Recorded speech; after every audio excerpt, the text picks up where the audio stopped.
with a sign that things are about to go south fast. Story 1. When the ones in senior management with a conscience start saying things like it's always a good habit to keep your resume current, or I hear the job market is really strong right now. Story 2. It's Monday. And as you enter work, there are several security guards stationed in the hallway from a company you do not recognize. Your boss tells you to stay in your cubicle until instructed to show up to a conference room, sorted by alphabet. Not everyone is called. Bonus: when you get to the conference room, you have to turn your work badge to an armed guard to gain access. Edit: people wanted closure. Well, this was a layoff that happened at IBM in 1992. To a friend of mine, they laid off about 90 of the office. Those left were relocated to other campuses. 1. You were called into the conference room, surrendered your badge, got alerted with a bunch of people you were to be let go to. You got a severance package. You signed forms, don't talk to coworkers, the press, etc. You got one copier box. 3. You had 15 minutes to fill the copier box with all your personal belongings. 4. At 150001, ready or not, the guard grabbed you and escorted you to your car. You had to leave immediately. Some guards actually physically dragged some out like bouncers, like old women and everything. One guy worked with the Ibn Nasim moon landing team, been with Big Blue for 30 to 35 years. He could not fill all his pictures, awards, and all his stuff in 15 minutes, and certainly not in a copier box. He was escorted out. His stuff like signed print from astronauts, models of the LEM, etc. was thrown in the dumpster, but some fellow coworkers saved most of it and gave it back to him. It was seriously a clusterfuck. My friend, in her 50s, was sobbing and shaking from the experience. Story 3. When the drunk bloke you are having an argument with takes a good look at your shoes, I can guarantee you he's going to sucker punch you. Bonus points if you suddenly get a tingly feeling in your stomach. Story 4. When my roommate comes back from a movie with his girlfriend, lets out a big sigh, and says, we have been dating for way too long. Edit: I'm pretty sure tears are coming, not a ring. Story 5. When you're in a relationship and someone starts their sentence with you always, in the middle of an argument, you aren't necessarily beyond the point of no return, but you are treading deadly water. Story 6. If you see someone showing signs of the fast, F facial drooping, A arm weakness, S slurred speech, T time pretty much means the person is having a stroke, you should call 911 because there's a 3 to 4, 5-hour window that a stroke person can have a clot buster alteplase, which could end up giving patients most of their normal functions. Story 7. 3 things. 1. No animals or insects in sight. 2. No wind whatsoever. Everything is still. 3. The night is quieter than the dead. It's like time froze. A big hurricane is coming your way. Get in your car and scram. Story 8. If you're in a boat on the water and your hair starts to stand up on its own, get to land immediately. You're the highest point on a flat lake, and that is the telltale sign of static charge. Lightning is imminent, and you are the lightning rod. This happened to my family some years ago. We were fishing. It was cloudy, and a storm was an hour or so out, when suddenly all of our hair started to stand up. My dad, Mom, and brother all thought it was cool and weird. I was the only one who was concerned. I didn't know why, and said we should go back to land. They didn't listen, but apparently I put up enough of a fight that we did get off the lake. A few weeks later, my parents told my brother's science teacher about that, and his eyes got wide. He said had we not left when we did, we were very likely to have been struck. Story 9. When you're just trying to buy a kebab after a night on the town, and some bro takes his shirt off for no apparent reason right there in that fine establishment because he thinks someone bumped into him on purpose, and according to the bro code, he now has to fight someone to the death because of reasons, and even with the audible sigh from literally everyone in the surrounding, tired and hungry crowd. He simply does not take the hint that everyone is giving him to just chill already. Story 10. The director of the FBI tells the U.S. that the sitting president lied, and his campaign is being included in an investigation regarding Russia influencing the election. Story 11. When you put oxygen on someone, and it doesn't change their blood oxygen level. Also, when a previously alert and oriented person suddenly gets confused and or belligerent, things are about to go south and fast. Story 12. You're pulled over. You hand the officer your license and registration. He goes back to the car. 2 more cop cars pull over next to you, and one is a K-9 unit. Story 13. When your coworker starts getting the attitude like, I do everything around here, they get the martyr complex going, the only person who can do that. You guys would be lost without me. This person is making it known that their morale at work is bad, and bad morale is contagious. Story 14. You're the manager of a store. You open at 10 a.m. As you open your gates at 10 a.m., the phone rings at 1000001 a.m.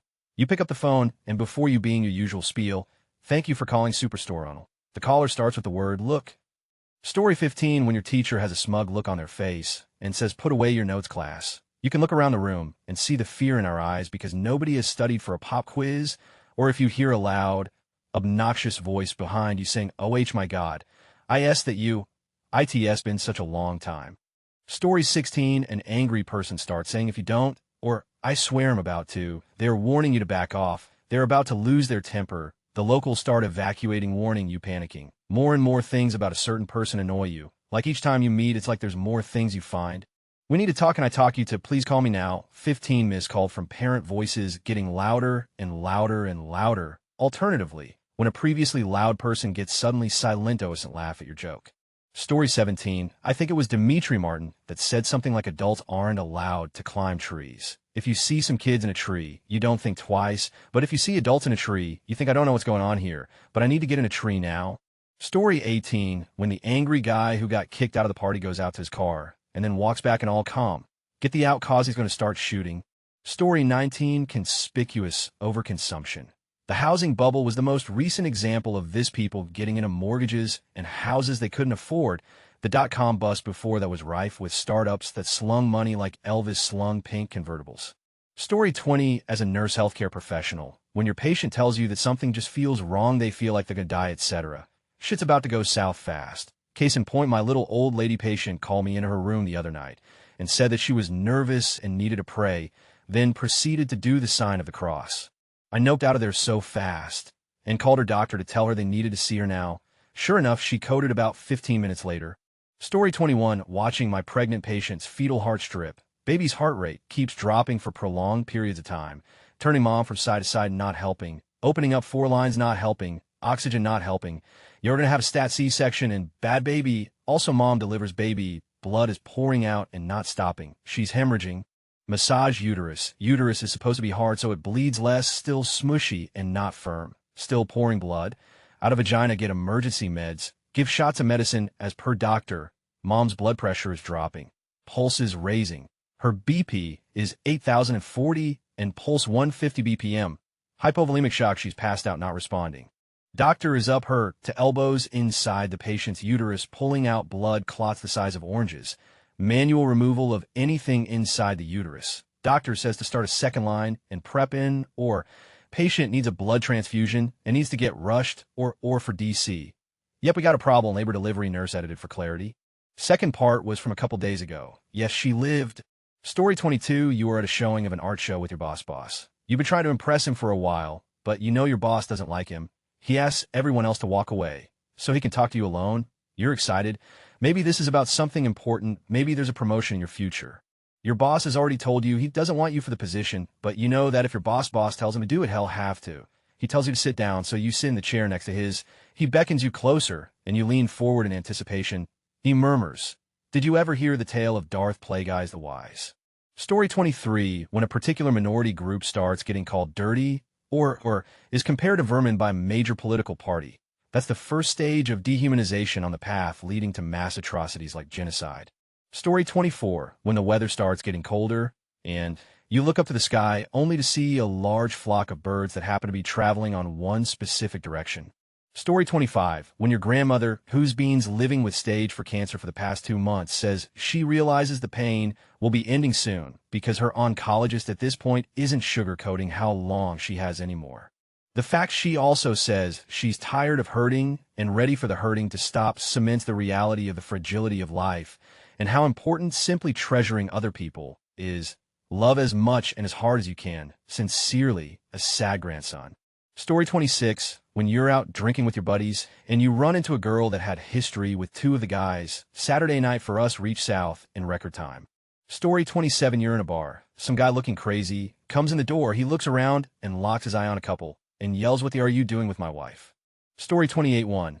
Angry crowds in Afghanistan. We were clearing out IEDs. I was in a vantage point to cover my bomb squad and the rest of our unit. I turned around to grab something from my bag, and this large crowd was out of my hearing range, but I could see the swarm going down the streets, gathering more people as it progresses. Signal my guys to pack it up. We got out just in time. Our APC was Molotoved as it was leaving. All that because of an earlier event where an IED went off and hurt some people. It wasn't even our team or even our country, but it didn't matter too. Maybe it's a trick of the mind, but tends to slow way the down and a weird silence drops. That feeling is terrifying. Story 29. Well, for my coworkers, it's usually me saying we need to leave. Now, Anytime I have left, there was something that happened, such as a cleaning detail, higher-ranking people coming into our shop and getting angry for no reason, uniform insurrections, or any number of stupid military. Story 30, when the patient says that they're going to die, a sense of impending doom is a bad sign. Is about to go south. Not today, is what I usually say. And sometimes I'm right. When you hear, "Can I see you in my office?" close the door. Story 31, when they're excessively tired, sleepy, or have a drastic change in sleep cycle. 2, they start to quit activities they previously enjoyed or sabotage their opportunity to do said activities. 3, they give away their stuff, any and anything they own, especially things of sentimental value. Story 32, 10 hours in. Nobody will see this, but when your doctor starts calling in other doctors, who then call in other doctors, this happened to me once. Doctors were arguing about whether I had strep or mono or something entirely different. Quick cultures came back negative for both, and evidently I had old antibody for mono. I guess mono is kind of like chickenpox. You only get it once. I didn't know how it works, but I had super puffy glands and a sore throat and fever with the white spots that accompany strep. None of the 3 cultures said strep, though. It went away eventually after a round of amoxicillin, which just sent to it off, followed by a round of vancomycin. I think it was called. I was sick for about 2 weeks at a time for like 3 months. It just kept coming back. Story 33, you're at a party, and the music just cuts off, and the crowd noise has changed tone and has no laughter. Happened at a party I went to in a college town. Underage kid there got drunk, as and was acting the fool, but everyone was just trying to be chill and have fun. Maybe you wanted more attention, I don't know, but he tried to get outside. It's one of those times when you don't really think, you just move, and I got him around the waist just as he pulled the front door open, and I pulled up and turned and threw him over my hip back down the front hall. I can still see his shitty shaved, bleached M&M hairdo everyone was wearing at the time. Then he calmed down and took to eating out of a barrel of puffed cheese and passed out. He was then dragged by 4 people to the back of the house where I later heard he woke up in a puddle of fluorescent orange vomit. It was a good party. I miss the ones where it ends up being 4:30, eh? The lights are all out, but the shades are up and the street lights are coming in the windows, turning everyone into silhouettes. Quiet talk and soft laughs. It's not so much about getting old as it is the loss of those social opportunities. What's a sign that things are about to go south fast? When the person you're talking to stops answering your question so they can tell a story, run. Story 34, when I'm out with the groups of friends, if one of us starts taking jewelry off, shit's about to go down, meaning a fight is imminent, and I don't want my watch or neck chain to break. Story 35, today, on the bus, a disheveled-looking guy got on and sat behind me. I could hear him mumbling to himself what sounded like, "I'm in no mood today. I swear to God it'll hurt, eh?" And similar. I got kind of nervous and kept him in the corner of my eye. A few stops later, he got off the bus without further incident, but I feel it's worth noting that the bus was traveling south and going pretty fast at the time.